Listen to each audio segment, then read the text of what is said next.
34강을 시작하겠습니다. 스트레스와 건강의 첫 번째 시간이 되겠습니다. 주제는 스트레스에 대한 이해인데요.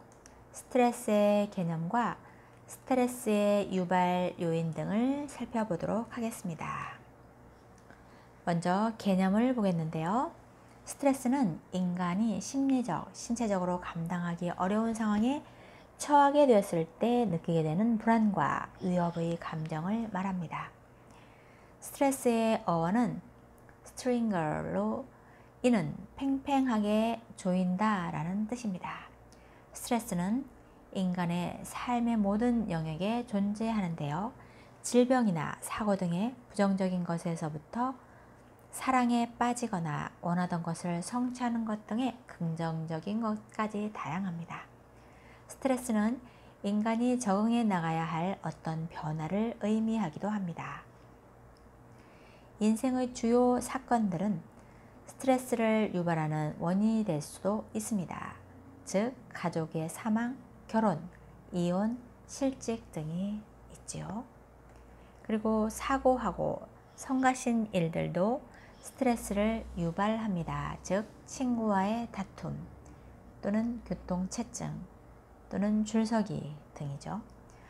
그래서 어떻게 스트레스를 느끼든지 스트레스에 어떻게 대응하느냐가 중요한 것입니다. 스트레스의 이론을 보면 자극으로서의 스트레스 모델이 있는데요. 스트레스를 자극으로 보는 것이지요. 개인이 삶 속에서 부딪히는 다양한 자극이나 사건들 자체가 스트레스라고 보는 것입니다. 스트레스를 개인의 신체적, 심리적 안녕을 위협하는 환경적 자극이나 조건을 밝히는 데 초점을 두는 것입니다. 홈스와 라헤의 연구가 대표적인데요.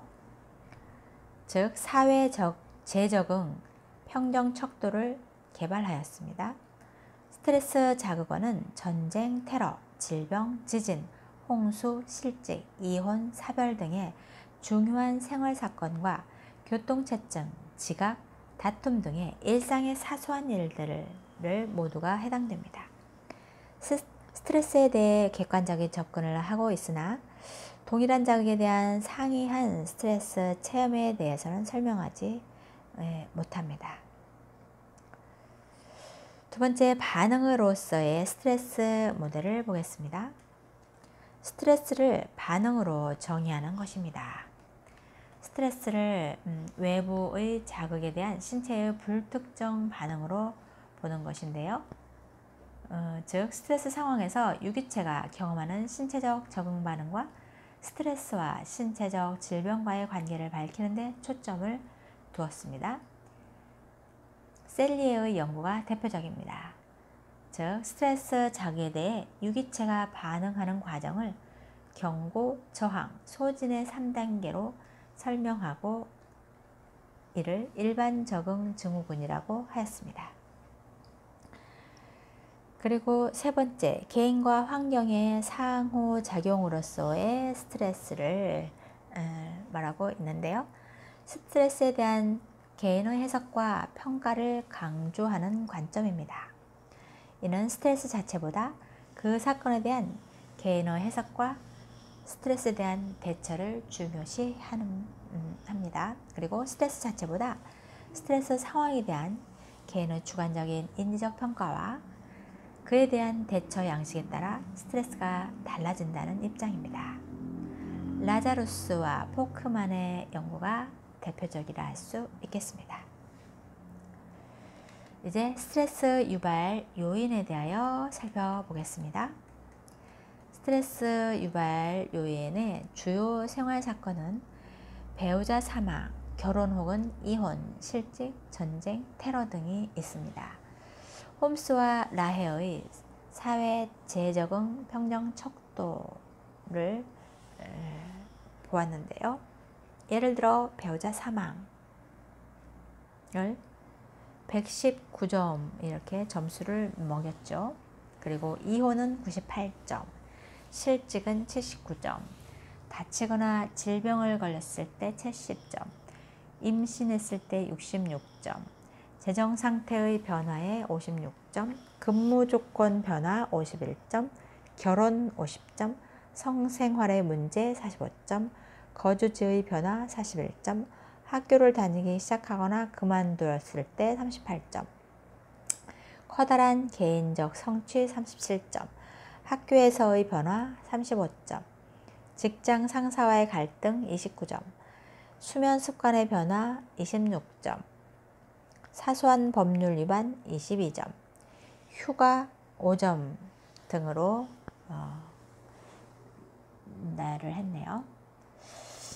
두 번째, 일상의 골칫거리를 보면 지각, 소지품 분실, 다툼, 교통체증 등이 스트레스 원인이 됩니다. 개인이 느끼는 스트레스를 측정하기 위한 심리 척도가 있는데요. 이것은 직업, 시간 압박, 건강, 친구, 대인관계, 금전 문제와 같은 영역에서 개인이 직면하는 골치 아픈 일을 측정하였습니다.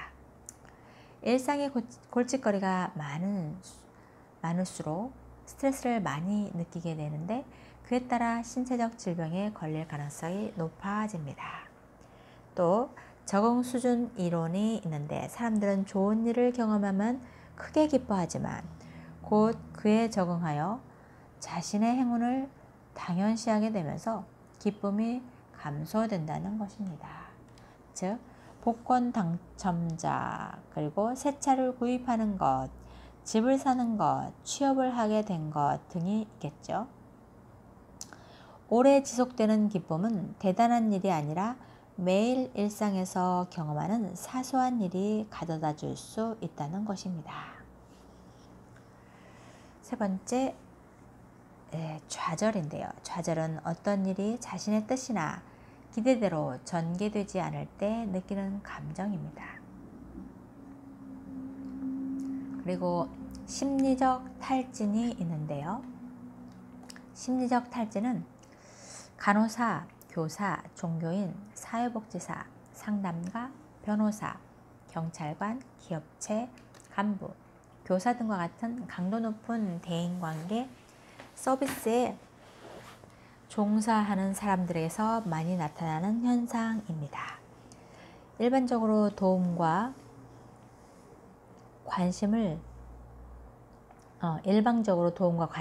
베풀어야 하는 대인관계 서비스업에 종사하는 사람들은 에너지가 고갈되어 심리적 탈진에 빠질 가능성이 높습니다. 다섯 번째, 대인관계 폭력은 타인에게 신체적, 정신적으로 폭력을 당하는 것으로 이때 사람들은 매우 강한 강도의 스트레스를 경험하게 됩니다.